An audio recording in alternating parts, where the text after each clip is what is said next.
In the 5th century AD, a new and terrifying power emerged from the vast, windswept steppes of Central Asia, known to the Romans as the White Huns, to the Persians as the Hephthalites, and to the Indians as the Huna.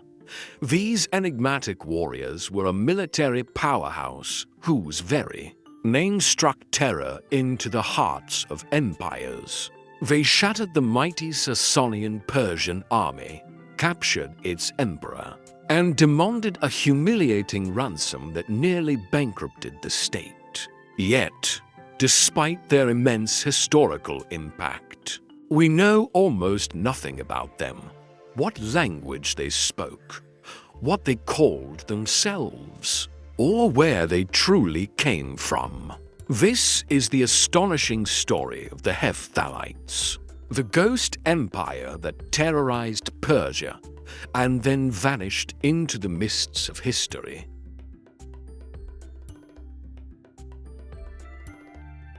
Our story unfolds in the tumultuous 4th and 5th centuries AD. To the west, the once mighty Roman Empire was fracturing, its western half on the verge of collapse.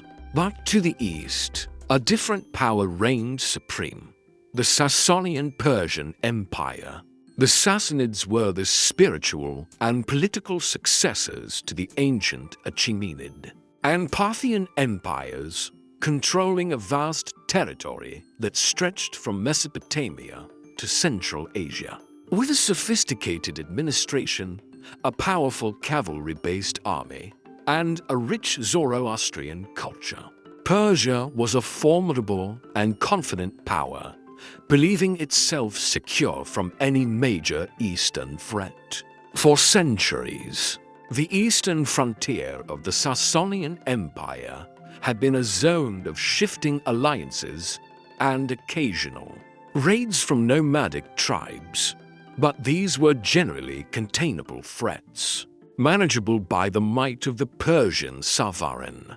Their famed heavy cavalry, no one could have predicted the magnitude of the force that was slowly coalescing beyond the horizon.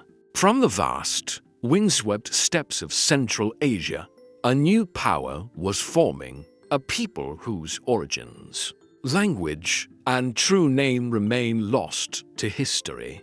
They would ride out of the east to challenge the Sassanian supremacy and leave an indelible, terrifying mark on the ancient world.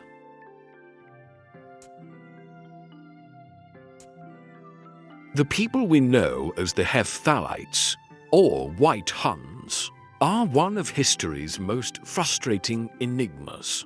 Roman sources called them Hephthalites or Hephthal, while Indian texts referred to them as the Huna. The Persians knew them simply as a terrifying force from the east. But what they called themselves remains unknown. Historians debate their ethnicity. Were they Turkic, Iranian, or a composite group? Unlike Attila's Huns, who are often depicted with distinct Mongoloid features, Byzantine sources suggest the Hephthalites had features that were not so hideous as the other Huns, and they wore more sophisticated armor. They were also described as living in cities and having a more settled, hierarchical society than earlier Hunnic groups. Crucially, the Hephthalites seem to have been more than just raiders. They had a structured political organization, likely controlled a vast empire, and minted their own coins. They were a sophisticated nomadic power, drawing wealth from the Silk Road trade that passed through their territories in Bactria, modern Afghanistan, and Uzbekistan. Their military was formidable, highly skilled mounted archers and heavy cavalry. Disciplined and effective, they were not merely a destructive force. They were a formidable military and political entity, capable of engaging and defeating the most powerful empires of their day. Persia was about to learn this the hard way. Who were these elusive warriors who built a powerful, yet unknown, empire on the steppes? The Sassanian Persian Empire, secure in its power, was about to find out in the most brutal way possible. If this intriguing tale of a forgotten empire has captured your imagination, I invite you to consider subscribing to the Dusty Codex. Your support is essential in helping us bring these profound histories to light. Before we delve into the battle that shattered the Persian emperor, I'm curious, what do you think is more fascinating, the Hephthalites' military power or the profound mysteries surrounding their origins? Let me know in the quiet comments section below.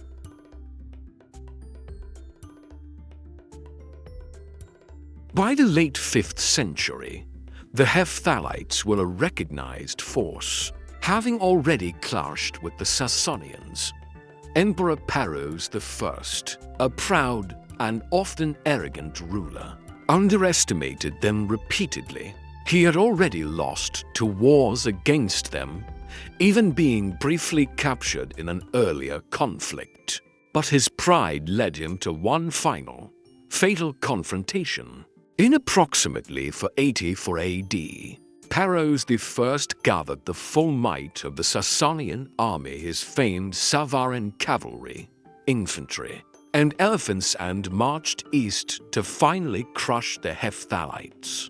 The stage was set for one of the most decisive and humiliating defeats in Persian history. The exact location of the battle is debated, but historians generally place it near Herat. In modern Afghanistan, the Hephthalite king, Kushnavaz, proved to be a brilliant tactician.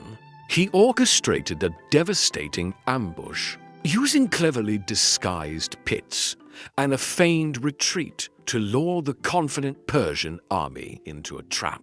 The result was an unmitigated disaster for Persia. The Sassanian army, caught completely by surprise and decimated by the Huns' tactics, was annihilated. Emperor Perros I himself, along with several of his sons and nearly all his senior commanders, perished on the battlefield. It was a catastrophic blow to Sassanian prestige and military power.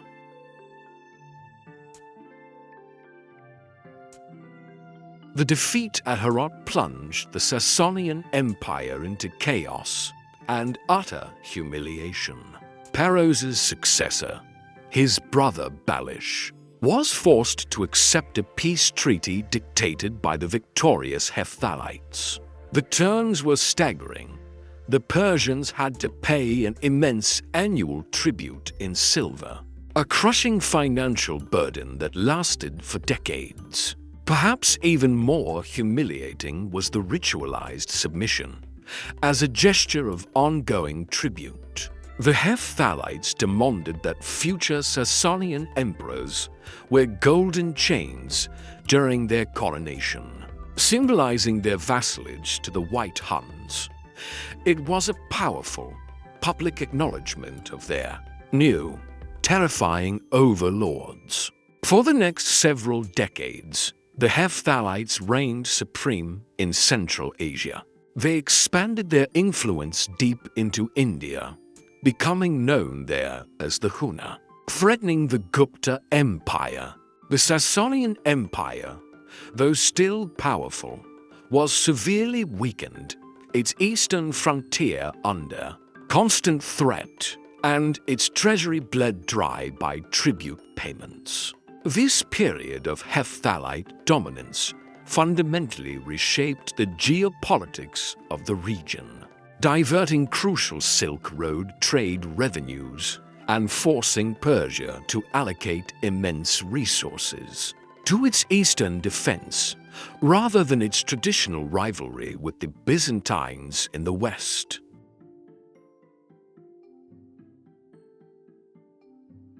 Like so many empires forged on the steppes, The Hephthalite Empire eventually faced its own challenges.